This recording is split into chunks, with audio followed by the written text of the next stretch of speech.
Ladies and gentlemen, the program will begin in 2 minutes.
ladies and gentlemen, the President of the United States.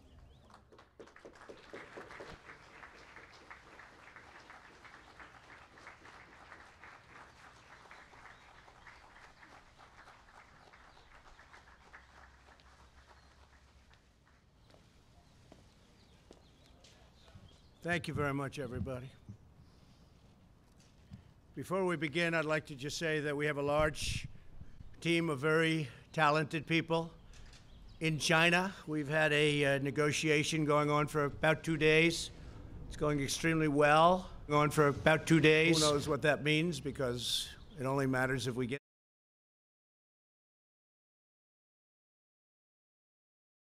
China and President Xi, who I respect a lot. Very good relationship that we have, and we're a lot closer than we ever were in this country with having a real trade deal. We're covering everything, all of the points that people have been talking about for years that said couldn't be done, whether it was theft or anything. The unfairness. We've been losing, on average, $375 billion a year with China.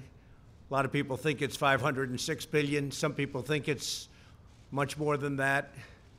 We're going to be leveling the playing field. The tariffs are hurting China very badly. They don't want them, and frankly, if we can make the deal, it'd be my honor to remove them. But otherwise, we're having many billions of dollars pouring into our treasury. We've never had that before with China. It's been very much of a one-way street. So that's happening, and the relationship with China is very good. But I think they finally respect our country. They haven't respected us for a long time. Not for a long time. The UK and the US, as you probably have been seeing and hearing, we're agreeing to go forward and preserve our trade agreement. You know all of the situation with respect to Brexit and the complexity and the problems, but we have a very good trading relationship with UK, and that's just been strengthened further. So with the UK, we're continuing our trade, and we are going to actually be increasing it very substantially as time goes by. We expect that the UK will be very, very substantially increased as it relates to trade with the United States. The relationship there also is very good. We have a lot of great announcements having to do with Syria and our success with the eradication of the caliphate, and that'll be announced over the next 24 hours, and many other things. A lot of positive things are going on. We're working on a summit, and you know all about the summit. It'll be in Vietnam, Hanoi, and we'll be meeting in Hanoi. I think a lot of you will be going, I suspect, and I hope we have the same good luck as we had in the first summit. A lot was done in the first summit. No more rockets going up, no more missiles going up, no more testing of nuclear. Get back our remains, the remains of our great heroes from the Korean War. And we got back our hostages. But we hope we're going to be very much equally as successful. I'm in no rush for speed. We just don't want testing. The sanctions, as you know, remain. Everything is remaining. China's been helping us, and Russia's been helping us. And South Korea, I think you can say, has been, we've been working very closely with South Korea, with Japan. But China, Russia on the border have really been at least partially living up to what they're supposed to be doing, and that's okay, as per the United Nations.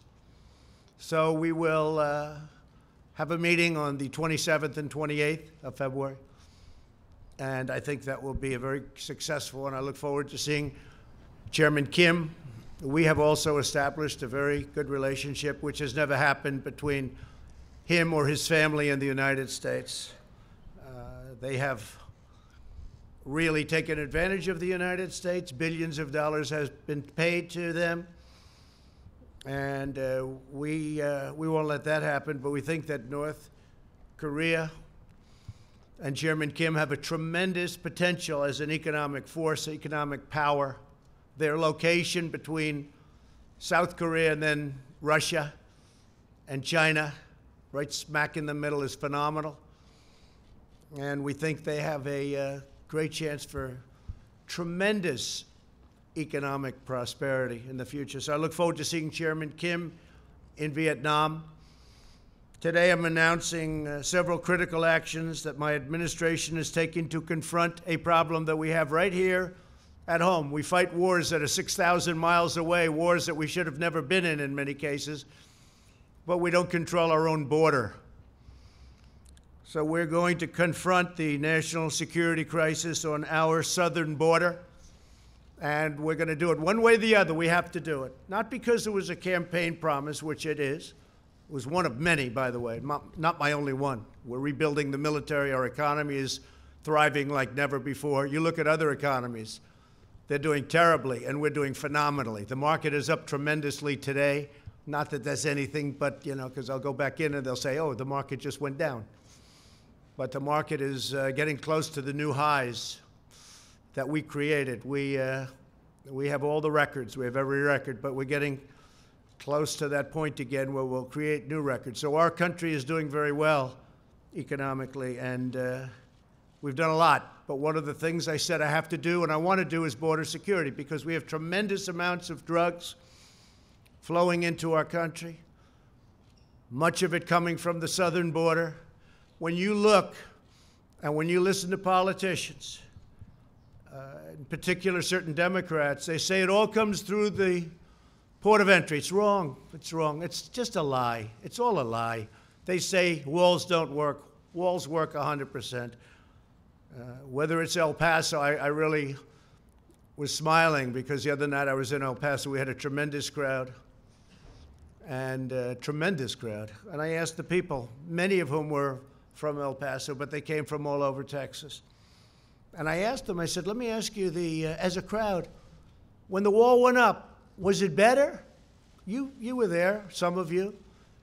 It was not only better, it was like 100% better. You know what they did.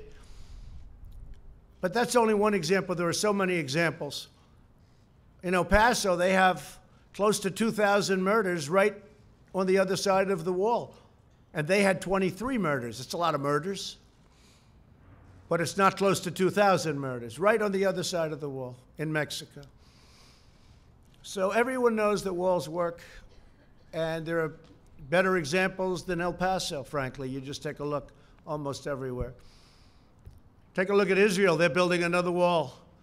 Their wall is 99.9% effective, they told me. 99.9%. That's what it would be with us, too. The only weakness is they go to a wall and then they go around the wall. They go around the wall and in. Okay? That's what it is. Very simple.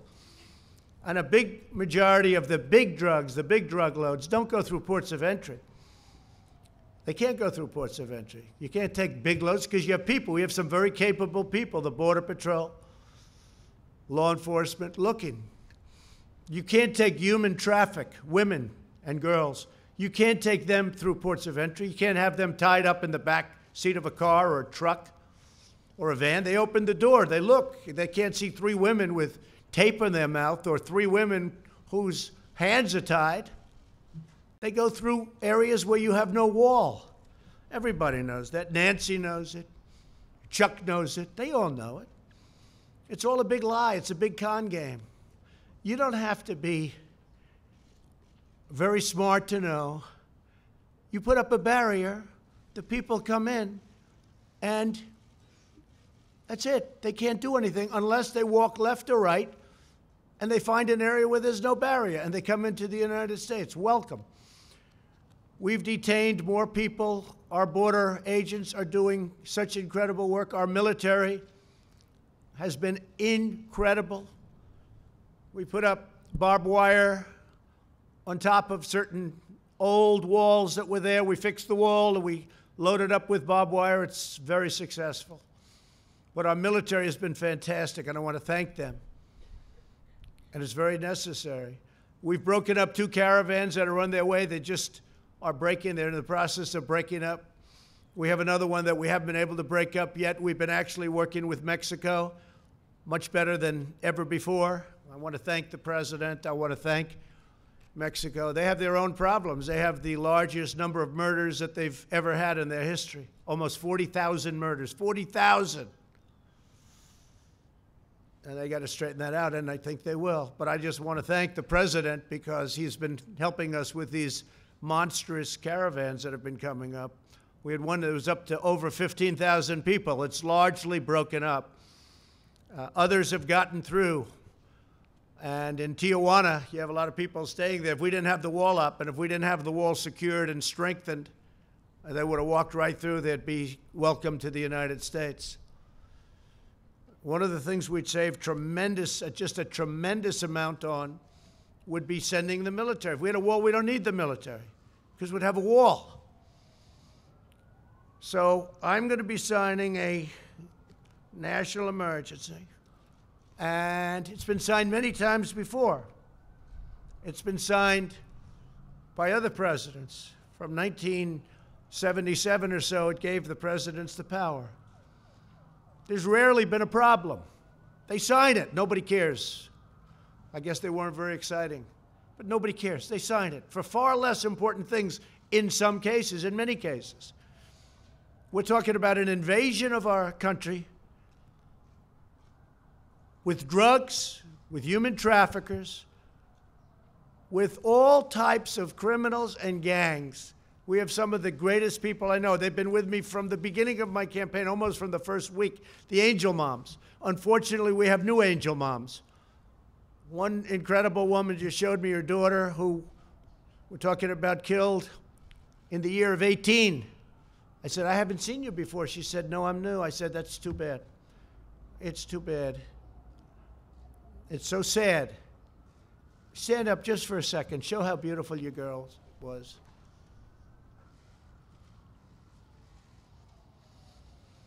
Thank you. I have such respect for these people. Angel moms, angel dads, angel families. I have great respect for these people. These are great people. These are great people. They're fighting for their children that have been killed by people that were illegally in this country. And the press doesn't cover them. They don't want to, incredibly. And they're not treated the way they should be. They're fighting for other people because they don't want what happened to their children or husband or anybody. We have one young lady whose husband, please, stand up. Your husband was just killed in Maryland. Incredible man, just killed. Beautiful children won't be seeing their father again. These are brave people. These are people that they don't have to be here. They don't have to be doing this. They're doing it for other people. So I just want to thank all of you for being here. Okay, I really do. I want to thank you, incredible people. Last year, 70,000 Americans were killed, at least, I think the number is ridiculously low, by drugs, including meth and heroin and cocaine, fentanyl.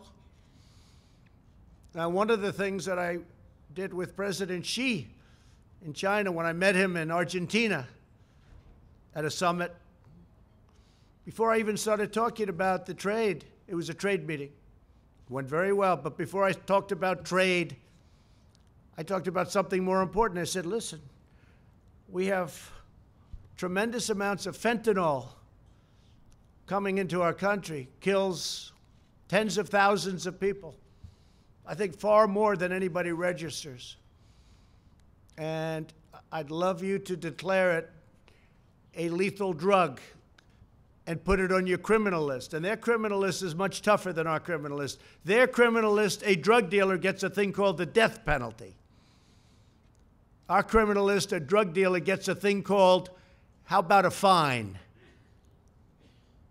And when I asked President Xi, I said, do you have a drug problem? No, no, no. I said, you have 1.4 billion people. What do you mean you have no drug problem? No, we don't have a drug problem. I said, why? Death penalty. We give death penalty to people that sell drugs. End of problem. What do? We set up blue ribbon committees. lovely men and women. They sit around a table, they have lunch, they eat, they dine, and they waste a lot of time. So if we want to get smart, we can get smart. You can end the drug problem. You can end it a lot faster than you think. But President Xi's agreed to put fentanyl on his list of deadly drugs. And it's a criminal penalty, and the penalty is death. So that's frankly one of the things I'm most excited about in our trade deal. You want to know the truth? I think maybe there's no more important point. We're going to make billions of dollars with this trade deal. It's going to be great for our country and great for China, I hope. Their market's down close to 40%. Our market's way up. We've picked up, since my election, trillions of dollars of worth. Trillions, many trillions. And China's lost trillions of dollars. But I want it to be good for China, and I want it to be good for the United States. So we'll see what happens. China's coming here next week, by the way. They're coming home, the traders. And then China's coming here next week. And then I'll be meeting with President Xi at some point after that to maybe for some remaining deals, we'll make them directly one-on-one ourselves. So we're going to be signing today and registering national emergency. And it's a great thing to do because we have an invasion of drugs, invasion of gangs, invasion of people, and it's unacceptable.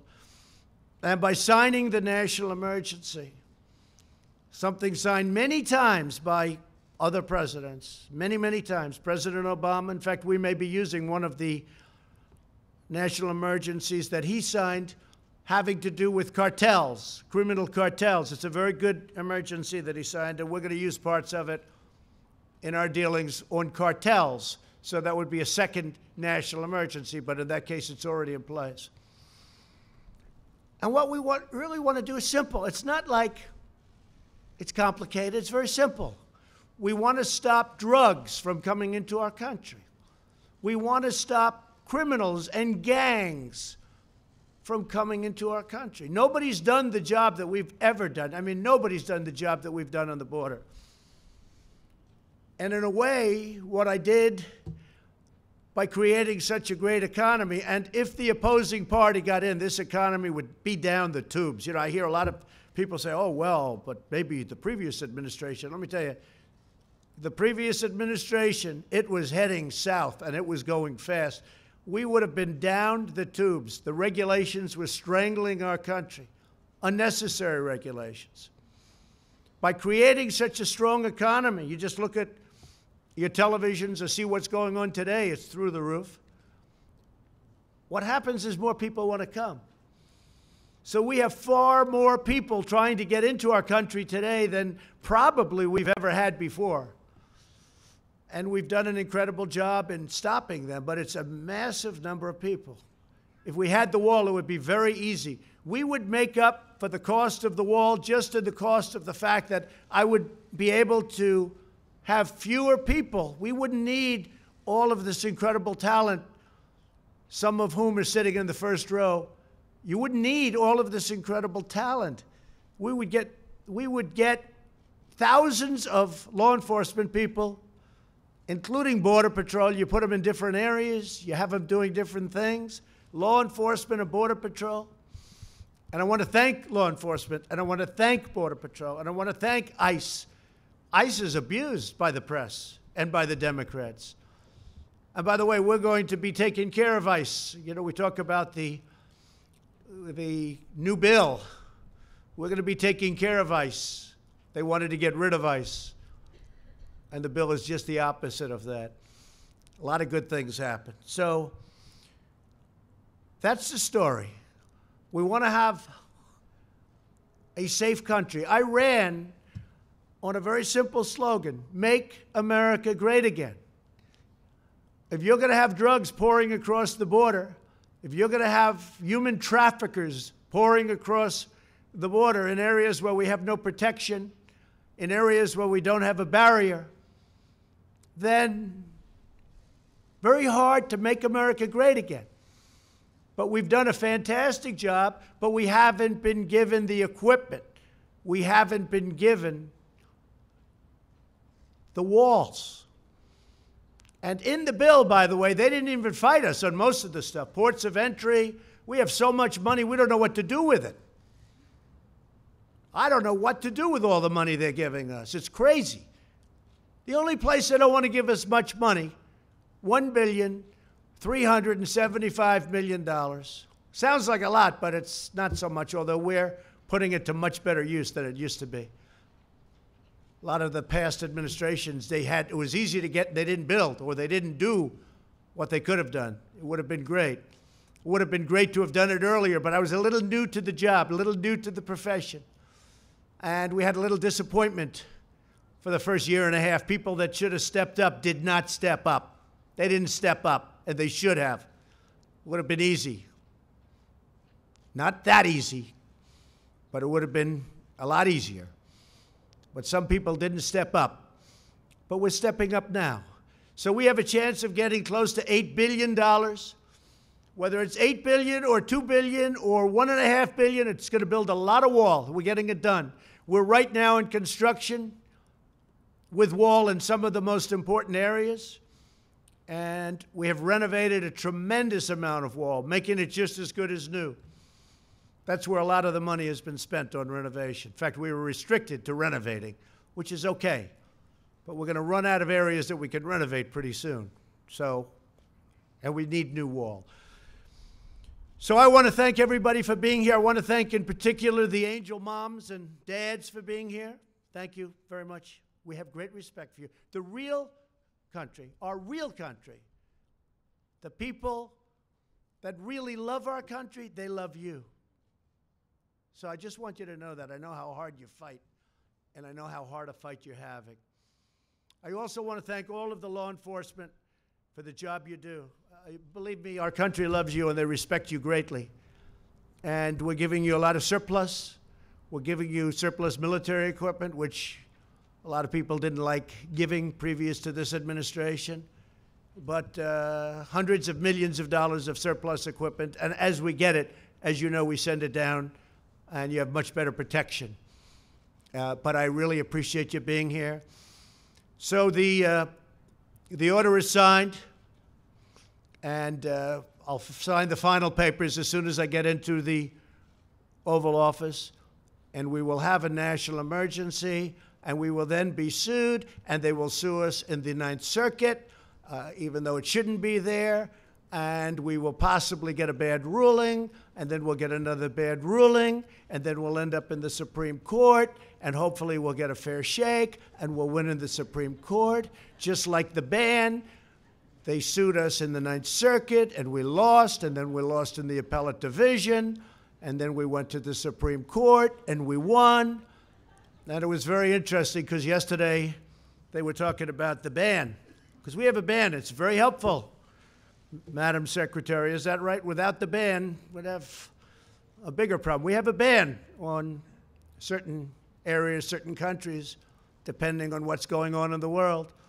And we won, but somebody said, President Trump lost on the ban. Well, he was right. I lost at the lower court. He didn't say that we ultimately won at the United States Supreme Court. They didn't want to say that. They didn't want to go that far. They were saying how I lost. The person sitting right up here, Donald Trump lost on the ban. Yeah, I did. And then I lost a second time. You should have said that too. And then it went to the Supreme Court, and I won. Didn't want to take it that far.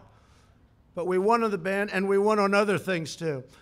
The probably easiest one to win is on declaring a national emergency, because we're declaring it for virtual invasion purposes, drugs, traffickers, and gangs. And one of the things, just to finish, we have removed thousands of MS-13 gang monsters.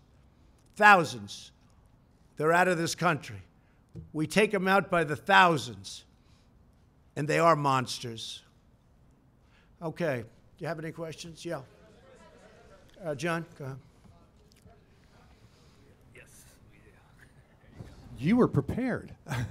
Mr. President, a lot of the money... Were you saying I was prepared? What, with the microphone and Oh, prepared I for thought you questions? meant I was prepared. I couldn't believe you said that. People don't like saying that. You were prepared for questions. I am prepared. I'm always prepared. A lot of the money that goes to count toward your $8 billion is money that's being reprogrammed in the DoD budget. How can you guarantee to military families and to our men and women of the military that none of the money that would be reprogrammed to a wall will take away from other technology, other renovations, construction that is desperately needed in our military? So, John, we had certain funds that are being used at the discretion of generals, at the discretion of the military.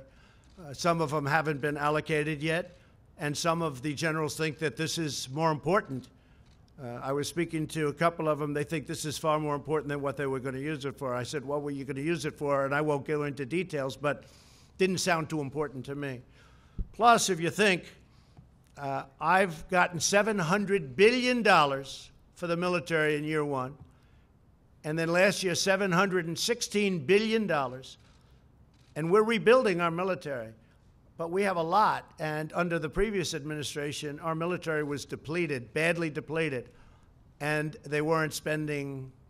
I mean, they had a much smaller amount of money. So when I got $700 billion and then $716 billion, and this year it's going to be pretty big too, because there's few things more important than our military. You know, I'm a big deficit believer in all of that, but before we really start focusing on certain things, we have to build up our military. It was very badly depleted. And we're buying all new jet fighters, all new missiles, all new defensive equipment. We'll soon have a military like we've never had before. But when you think about the kind of numbers you're talking about, so you have $700 billion, $716 billion, when I need $2 billion, $3 billion out of that for a wall, which is a very important instrument, very important for the military because of the drugs that pour in.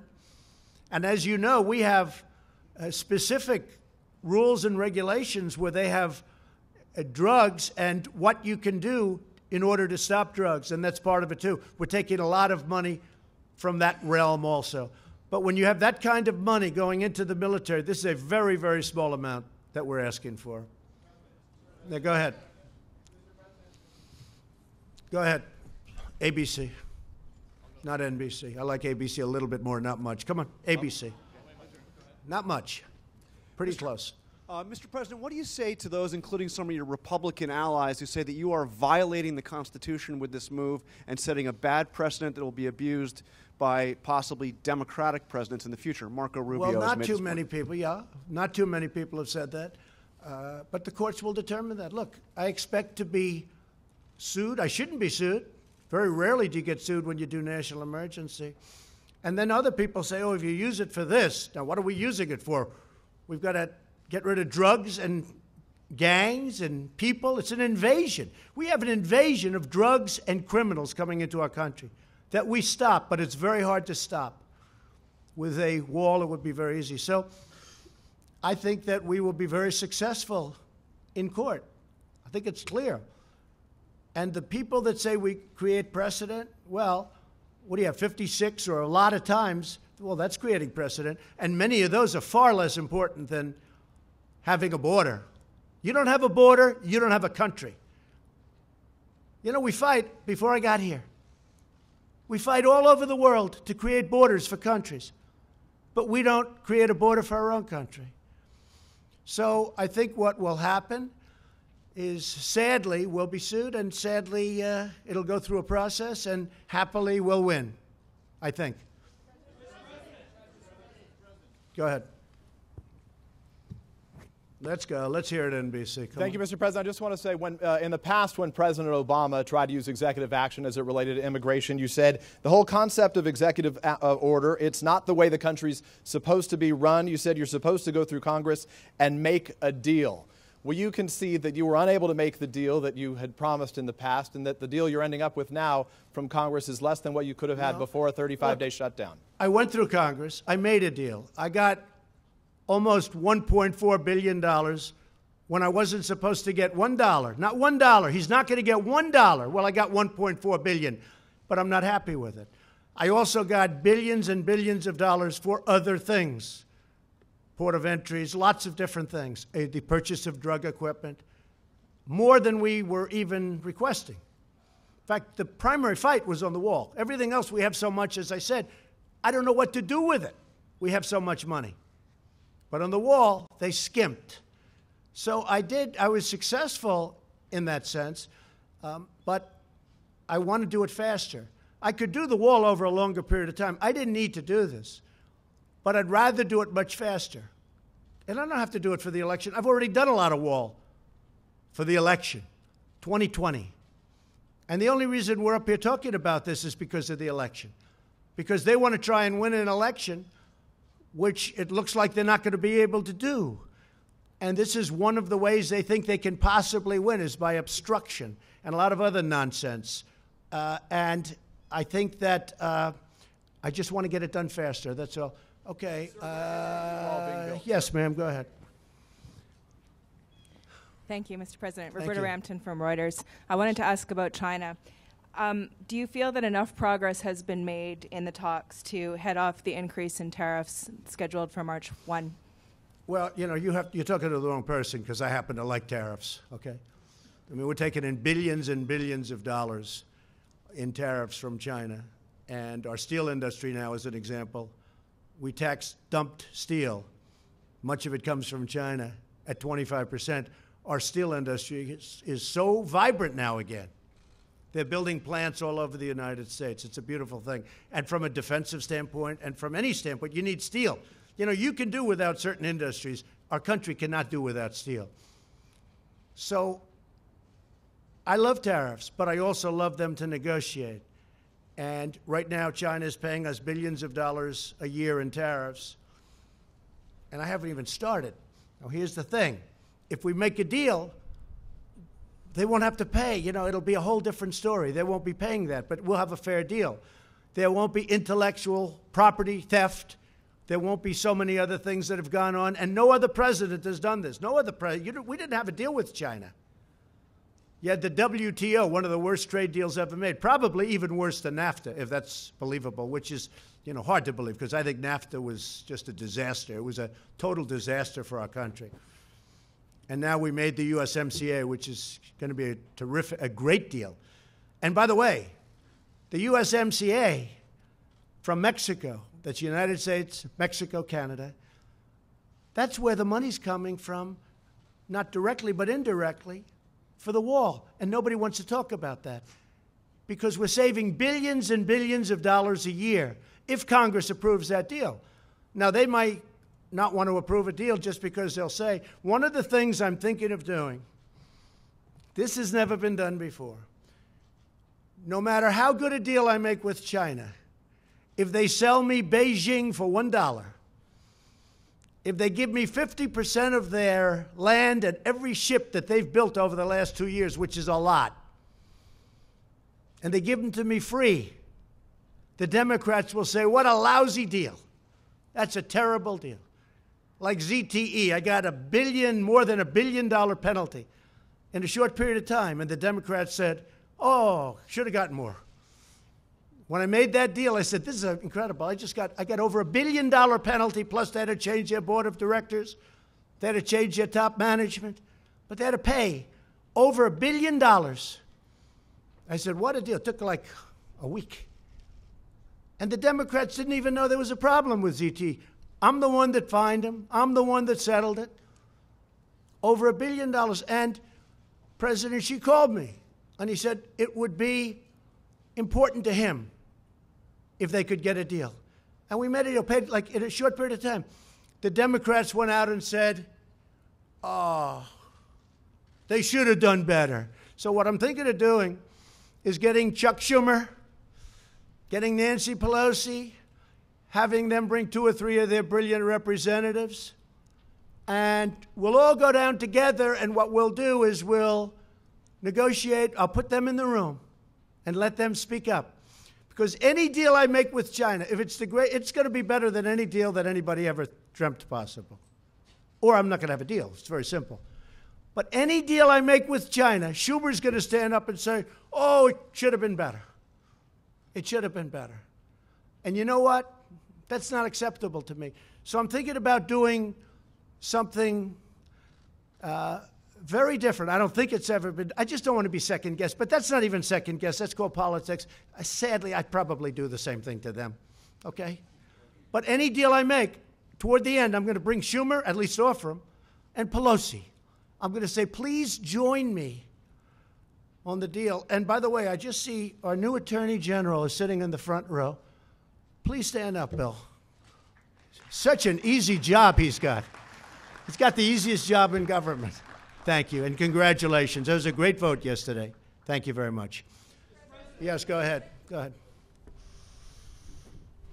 In your remarks, sir, you said that you were too new to politics earlier in your administration when you would have preferred that this be done. Is that an admission of how you might be changing on the job? And well, I'm learning. I mean, I am learning. Don't forget, it's not like I've done this for. A senator came into my office and said, sir, I've been running for office for 30 years. I've won 7 out of 7. I did lose a couple when I was younger. I said, well, I've won 1 out of 1. But, you know, I never did politics before. Now I do politics. I will tell you, I'm very disappointed at certain people, particular one, for not having pushed this faster. Are you referring but to Speaker I've Ryan, learned, sir? Who? Speaker Ryan? Let's not talk about it.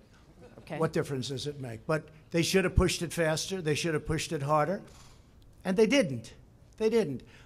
If they would have, it would have been a little bit better. In the meantime, I've built a lot of wall. I have a lot of money, and I built a lot of wall.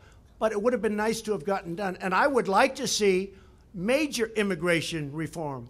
And maybe that's something we can all work on, Bill, where we all get together and do major immigration reform, not just for a wall, for a barrier, for port of entry, for other things. We have a real problem.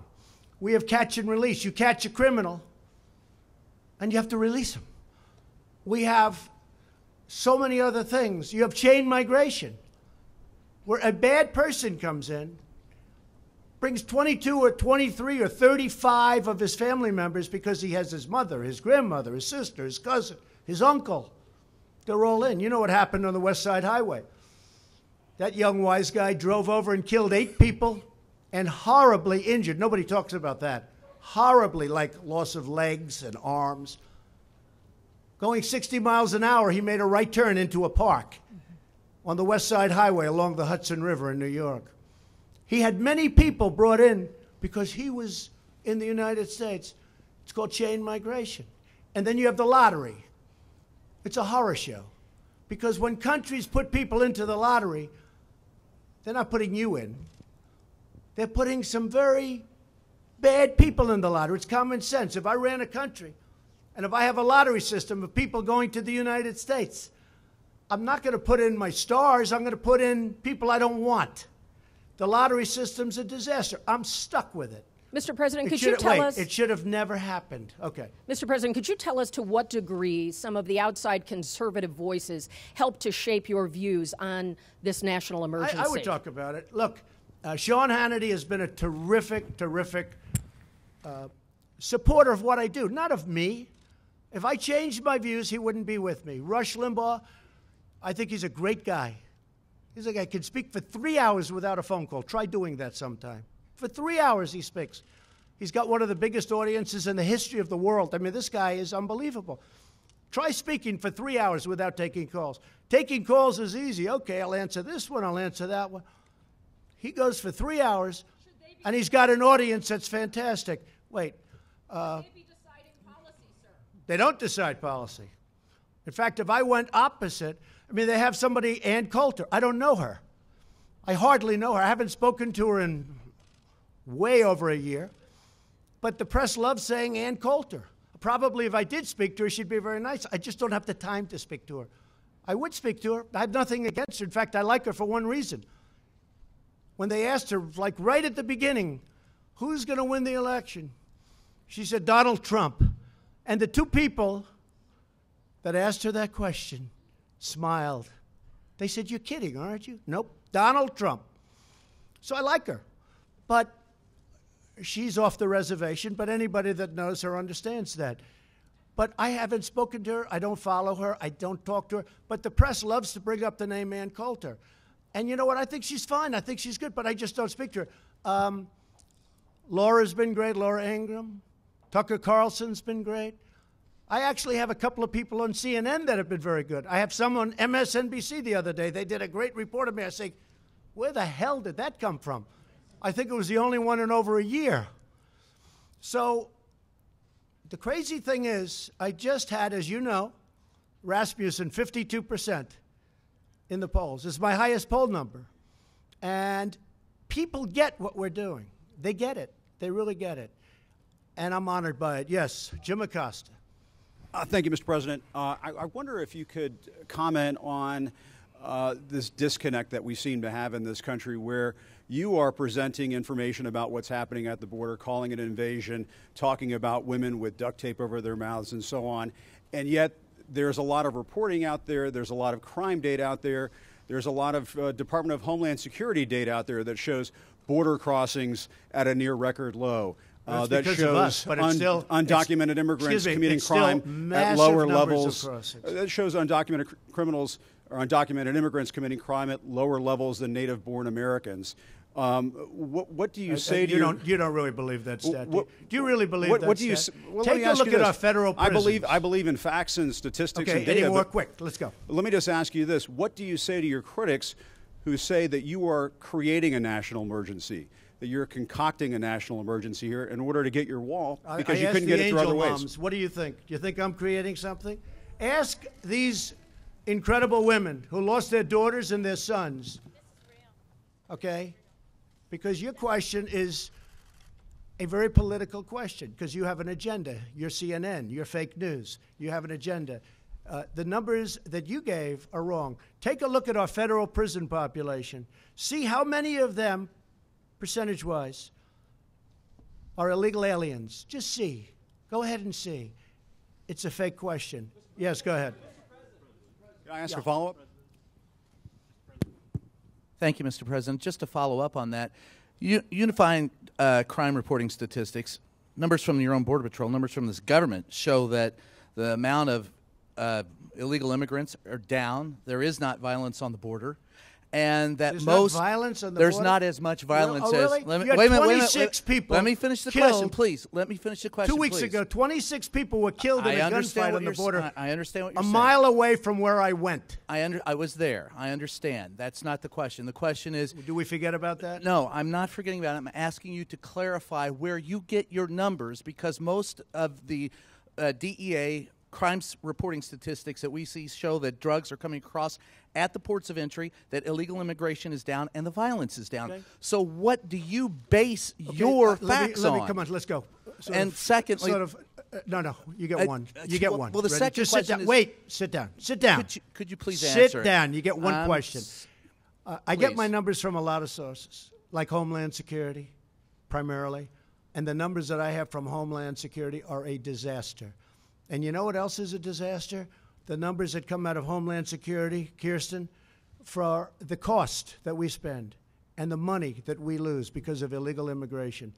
Billions and billions of dollars a month. Billions and billions of dollars, and it's unnecessary. So your own government stats are wrong, are you saying? No, I use many stats. Could you I use share many those stats with us? Let me tell you, you have stats that are far worse than the ones that I use. But I use many stats, but I also use Homeland Security. All right, next And question. do you, wait a minute, just a quick Go, follow-up, no, Mr. Go, please. Thank you, Mr. President. I just want to bring you back to China for a second. The White House put out a statement today talking about the March 1st deadline. The other day, though, you gave the possibility that maybe this could slide. Are you eyeing a possible extension, 30 days, maybe 60 days? Where does the status there? Very Or good is question. March 1st So it's the a deadline? very big deal. I guess you could say it's like, must be the biggest deal ever made if you think. Trade with China, how big does that get? Although if you look, the USMCA is right up there. But it's very complicated. There are many, many points that we're bringing up that nobody ever brought up or thought to bring up, but they're very important because we were on the wrong side of every one of them. There is a possibility that I will extend the date. And if I do that, if I see that we're close to a deal or the deal is going in the right direction, I would do that at the same tariffs that we're charging now. I would not increase the tariffs. Let me also ask you about the debt, sir, because it's gone from a shade under 20 trillion from when you took office. Now it's a shade over 22 trillion and heading in the wrong direction. What are your plans to reverse it? Well, it's all about growth. But before Growth I only, really or- focus on that, and you have to remember, President Obama put on more debt on this country than every president in the history of our country combined. So when I took over, we had one man that put on more debt than every other president combined. Combine them all. So you can't be talking about that. But I talk about it because I consider it very important. But first I have to straighten out the military. The military was depleted. And if we don't have a strong military, that hopefully we won't have to use because it's strong, if we don't have a strong military, you don't have to worry about debt. You have bigger problems. So I had to straighten out the military. That's why I did the 700 and 716 billion. But growth will straighten it out. You saw last month the trade deficit went way down. Everybody said, what happened? Well, what's happening is growth. But before I can focus too much on that, a very big expense is military. And we have no choice but to straighten out our Is military. growth the only answer, sir, or is entitlement? Yes, ma'am. reform? Go ahead. Thank you, Mr. President. On North Korea, back on the last summit, you guys came out with a pretty general agreement. Yes. I was wondering what you thought has been accomplished since the last summit, and then A lot. are we going to be seeing anything lot's been concrete accomplished. on Okay. denuclearization? Yeah, a lot's been accomplished. We're dealing with them. We're talking to them. When I came into office, I met right there in the Oval Office with President Obama. And I sat in those beautiful chairs, and we talked. It was supposed to be 15 minutes. As you know, it ended up being many times longer than that. And I said, what's the biggest problem? He said, by far, North Korea.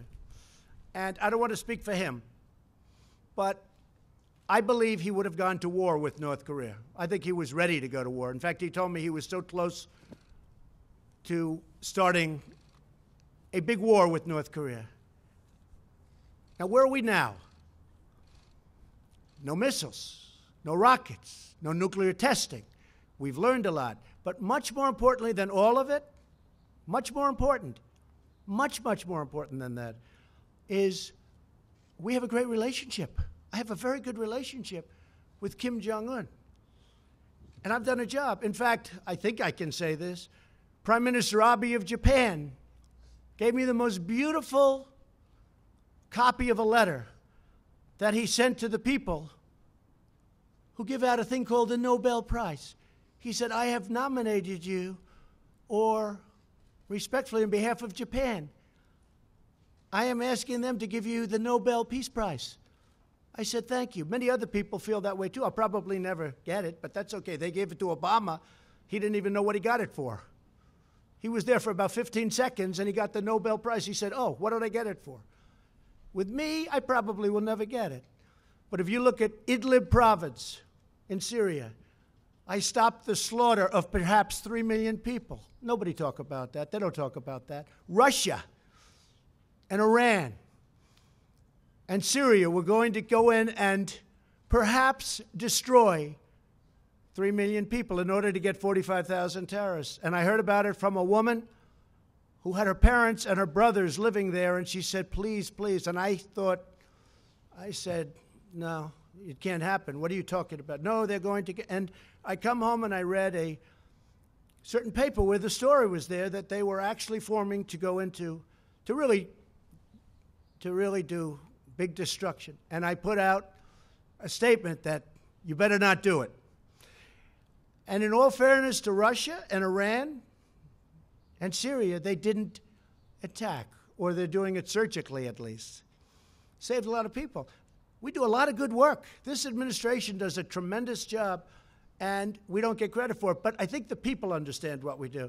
So Prime Minister Abe gave me, it's the most beautiful 5-page letter. Nobel Prize. He sent it to them. You know why? Because he had rocket ships and he had missiles flying over Japan. And they had alarms going off. You know that. Now all of a sudden they feel good. They feel safe. I did that. And it was a very tough dialogue at the beginning. Fire and fury, total annihilation. My button is bigger than yours and my button works. Remember that? You don't remember that. And people said, Trump is crazy.